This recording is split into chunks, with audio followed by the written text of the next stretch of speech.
Hello and welcome back. Welcome back to another half-hour segment of today's edition of Vaughan in Vivo. Yes, me, live, English class, English learning, teaching and learning.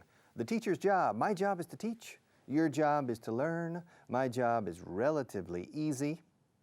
Your job is quite difficult. And today I have a new toy. The people, the experts, the technicians, the directors, the producers, they brought me a computer. It's not bad, having a computer in my class. I have never taught an English class in my life with a computer in the classroom. This is the first time in my life, okay? Maybe this is the first program for you watching me, and this is the first time for me having a computer. It makes me pone nervioso. It makes me nervous, my new toy. Wow, I'm an old teacher. I'm a veteran teacher, curtidísimo en la enseñanza de inglés, sobre todo españoles, como ustedes. I have taught personally more than 34,000 hours. Last year I made a calculation. I went back to 1974 and I began to calculate. 34,000 hours. And I have supervised personally another 3 million hours with many teachers collaborating with me, and I was supervising the teaching.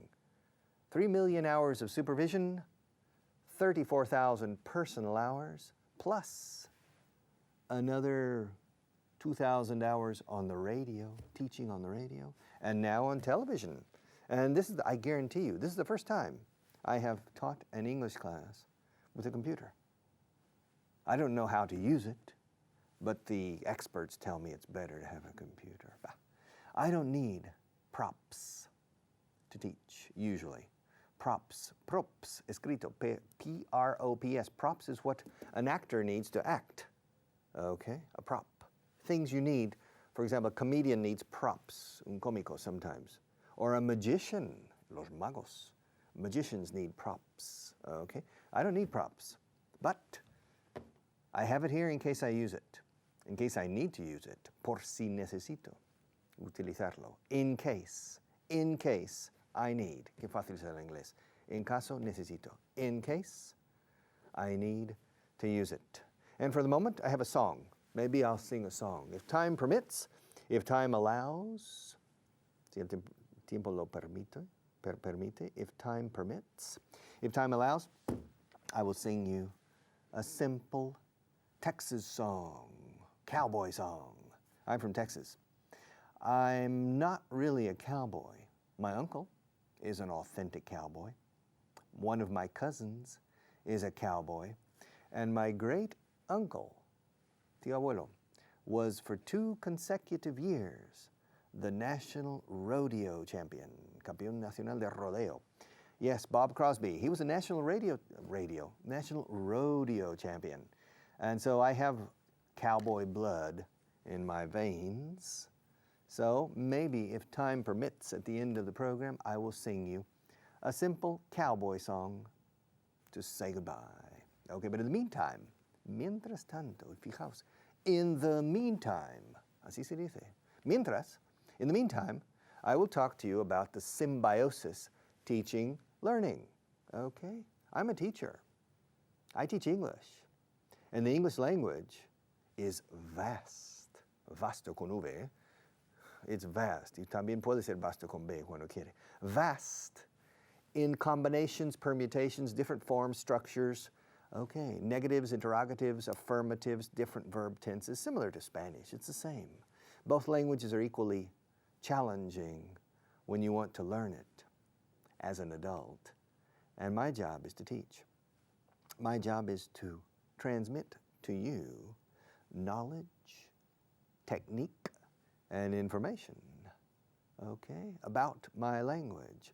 And I need to transmit it to you in a rational way, step by step, building and building and building and building, okay? And it takes a long time. But I consider myself a good teacher, okay? I've been teaching for many years, and people tell me I'm a good teacher, so será así, supongo. People tell me I'm a good teacher. However, a mediocre teacher in the next classroom, el mediocre de al lado, el uno más del montón, for example, that teacher teaches exactly the same things I do, building, etc. But with me, students learn. With him, they don't. They lose interest and stop going to class. Or they don't study. My students usually study. His students don't. My students try to attend regularly, and they get angry or upset, enfadados o disgustados. They get angry or upset if they miss a class, and they try to find ways not to miss a class. And his students simply don't learn. And he's teaching the same thing I'm teaching. What's the difference? The teacher has the responsibility to transmit knowledge, conocimientos y habilidades y técnicas. A teacher's job is to convey. Voy a abandonar la palabra transmit. Voy a ir a la palabra más correcta y más elocuente. To convey. To transmit es más bien transmisión electrónica. To convey es transmitir por ondas verbales en este caso. To convey. Por ejemplo, una cinta transportadora se llama conveyor belt. Okay, pero my job is to convey the English language to you. And your job is to learn it, to absorb it, to assimilate it. Okay? Now, it's impossible for me to convey the English language to you in its entirety. Su totalidad, in its entirety. Decimos en inglés en su entereza, su totalidad. It's impossible. I'm not with you enough time. I would need to be with you for 10,000 hours to convey to you everything you need to know or to make you practice 1,000 times, reproducing everything you need to master, dominar, in order to speak well. It's impossible for me. I'm not with you enough time. So, my job is not really to teach. My job is to make you learn. You understand? To teach is simply to transmit or convey knowledge or abilities. To learn is to assimilate it. Now, in the process of teaching and learning, la compra-venta de conocimientos, en este caso, que es la enseñanza misma y la absorción y asimilación de lo enseñado, the job of the student is much more critical than the job of the teacher, because el que aprende es el alumno, no el profesor. It's the student who learns, not the teacher. And the teacher cannot open the student's head and put the information or the abilities or skills or techniques into the student's head and close it. It's not possible. It's the student who has to learn. Now, some students learn quickly, other students learn slowly, and other students are in the middle. But if the teacher is really good, if the students walk out of the class, after the bell rings, ding, ding, ding, and the students leave, says, ¿Cómo mola el nuevo profe? That teacher is good. Okay?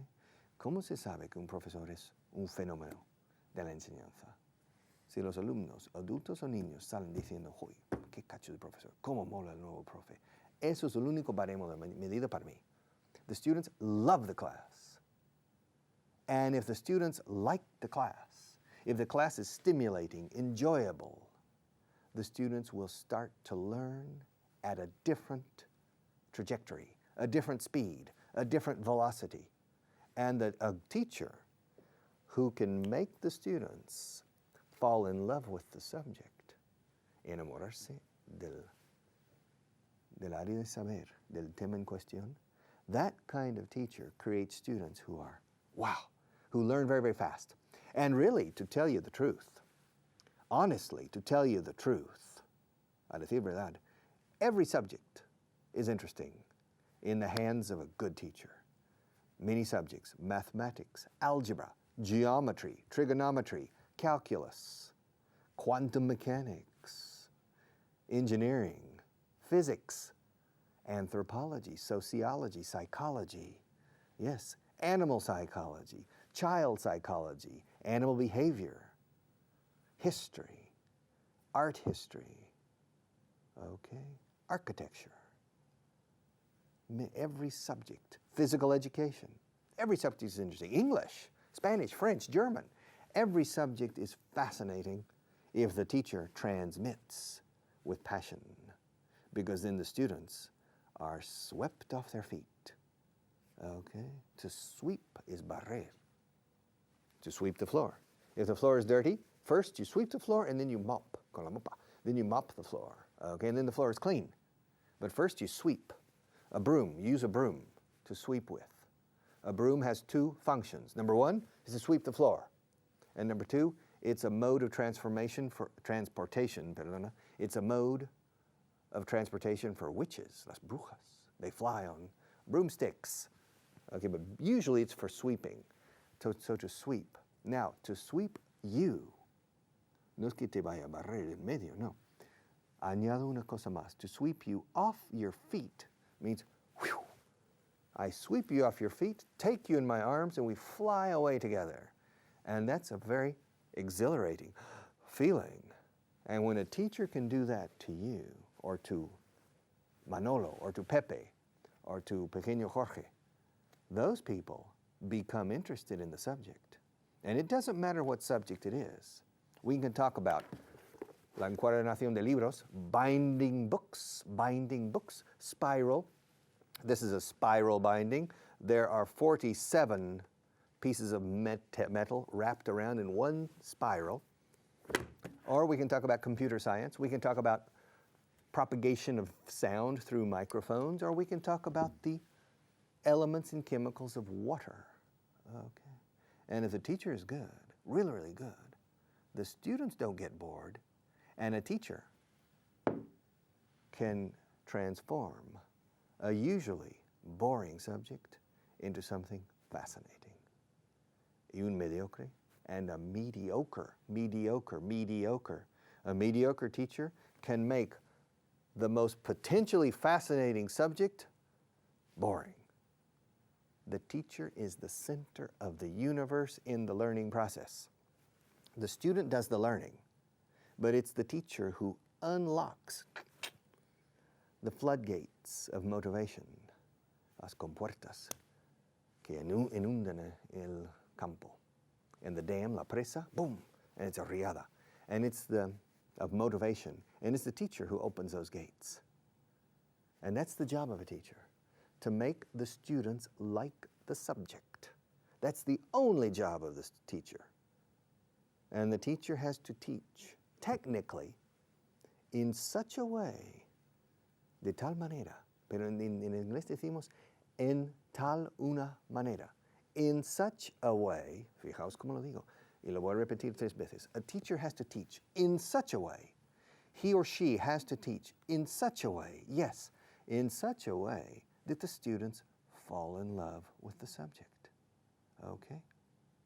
So, my job is to make English interesting for you. And I will try. We're still in our first week or second week of class, and my job is to make you like the language.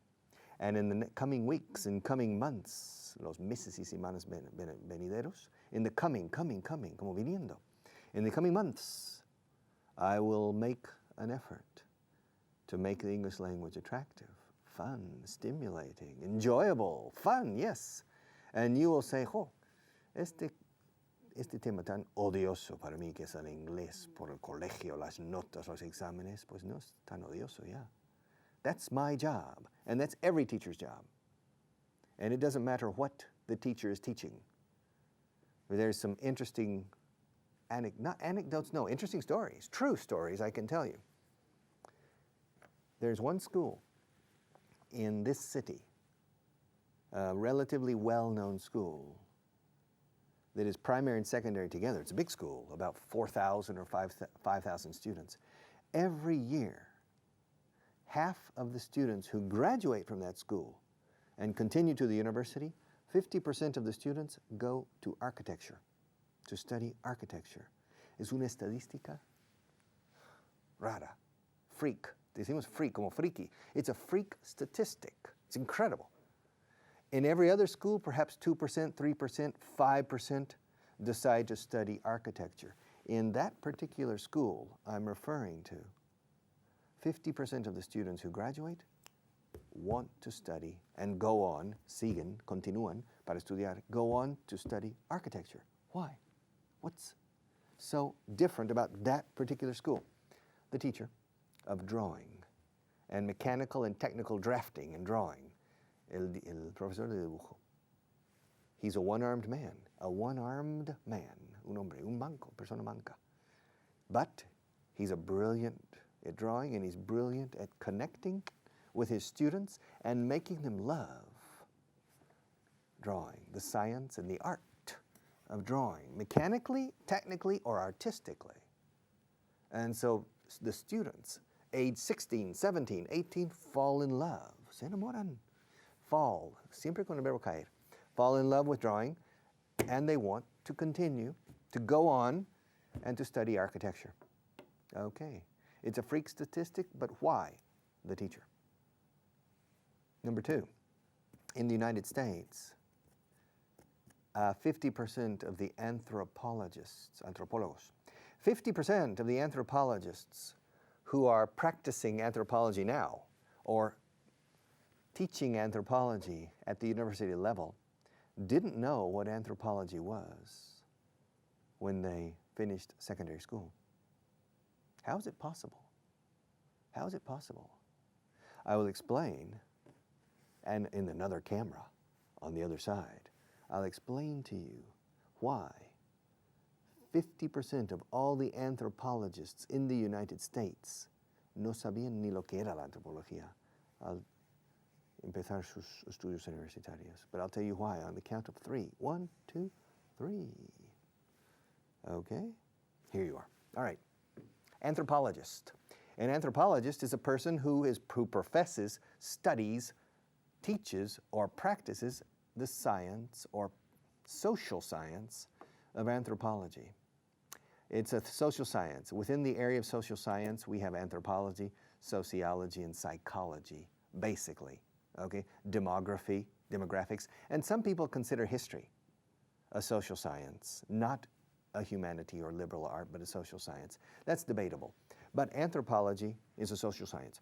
Anthropology is devoted to studying usually primitive cultures. For example, las tribus de Nueva Guinea, de la jungla, de la selva tropical, studying these people, watching their behavior, observing their behavior, observing their behavior, comportamiento, and drawing conclusions. Because when you go to a primitive tribe and study the tribe, in essence, you're going back 10,000 years in human evolution. And it's impossible in Europe or in the United States or in most of Asia to go back 10,000 years and study, because we don't have una máquina del tiempo, a time machine, to go back and study our distant ancestors. But you can find places on this planet, todavía hoy, still today, where people are living almost identically to the way you and I lived, our ancestors, 10,000 years ago. And so we can draw conclusions about our behavior and why, and learn more about ourselves, which is very important. Okay? That's one of the most important aspects of anthropology. Now, I said before that 50% of the anthropologists currently in the United States didn't know what anthropology was when they started in the university. But suddenly they became anthropologists. Why? Well, you need to understand the American university system. You see, in Spain, you take selectividad. It's an entrance exam. It's an exam that you take before going to the university. And depending on the results, you can study your first choice, que podría ser antropología, or it could be civil engineering, industrial engineering, physics, chemistry, who knows? Liberal arts, que es humanidades, filosofía y letras. All right. And then the university looks at your selectividad results and looks at your grades las notas del colegio, and they decide, okay? And then they say, yes, you can study, for example, ingeniería aeronáutica, in aeronautical engineering. And you start in the first year, maybe when you're 18 or 19 years old, you start in aeronautical engineering, and from the first year, every subject, cada asignatura, every subject is about, related directly or indirectly to aeronautical engineering and mathematics, physics, aerodynamics, etc. Okay, in the United States, no.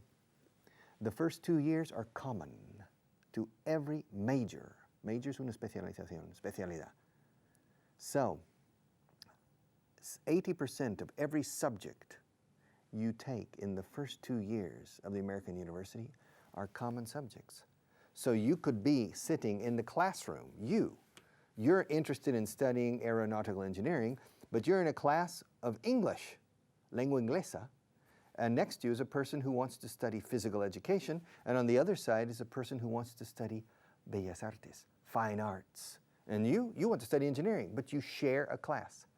There are 4 areas in the American university system that are mandatory, obligatory, that every student, if you go to an American university, or your son or your daughter, or your grandson or granddaughter, they have to take common courses during the first 2 years in 4 general areas. Natural science and mathematics, one area, they have to take 4 subjects. 4 asignaturas distintas semestrales, 1 semester, 2 semester. In Spain, it's an academic year system. In the United States, it's a semester system. All right? Natural science and mathematics. Humanities. Communication skills, talking, speaking in front of television camera, in front of people, in front of small groups, big groups, individual. Communication skills and social sciences. So everybody who goes to a university in the United States, y hay 3,700 instituciones, there are 3,700 colleges and universities in the United States. It's incredible. Every student must take 4 subjects in social sciences. All right? So usually they take psychology, general psychology, sociology, anthropology, and, I don't know, child psychology. Okay? And I'll change to another camera, child psychology. So imagine you want to become an aeronautical engineer.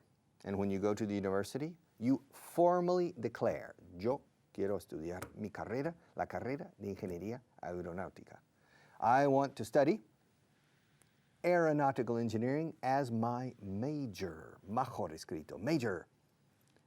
And the university says, very well, aeronautical engineering. But you and everybody else, todos los demás, everybody else, has to take common courses in these 4 general areas. So, maybe in your 2nd semester, 3rd semester, you are sitting on the first day in an anthropology class because it is obligatory. Anthropology, esto que es de las tribus primitivas. The last thing I have time to do is to study primitive tribes. And the teacher comes in. Good morning, class. I'm aware, I know that most of you are not interested in anthropology, but it's a required course, un curso exigido, obligatorio. It's a required course, so I will do the best I can to make you understand anthropology and appreciate anthropology, and I will start by talking to you about, and let's say the teacher's incredible, incredible. I said, wow, qué profesor. ¿Cómo mola este profe? Es el no va más. Okay. And suddenly, anthropology seems very, very interesting to you. And this teacher is developing the subject in a dynamic, attractive way. And you say, oh, I really like anthropology. And do you know what happens so often? That person who wants to study aeronautical engineering decides to change and to apply the credits accumulated and to switch, cambiar de especialidad, de carrera se dice, y se puede hacer allí, aquí no, usually, and you switch and you become anthropology. 50% of all the anthropologists became anthropologists because of a good teacher. The teacher is everything, but it's you the student who learns. And it's this teacher's job to make you want to learn. Marches forzadas. And that's my job. And I'm going to try my best. I promise. I promise. Palabra de honor. Word of honor. La H es muda. Word of honor. I will do my best to make you like my language and to make you want to improve. Y eso ya, con eso ya tendremos la mitad de la partida ganada. All right. So, see you soon. Between now and the next class, Colos, un poco study. All right? Thank you very much.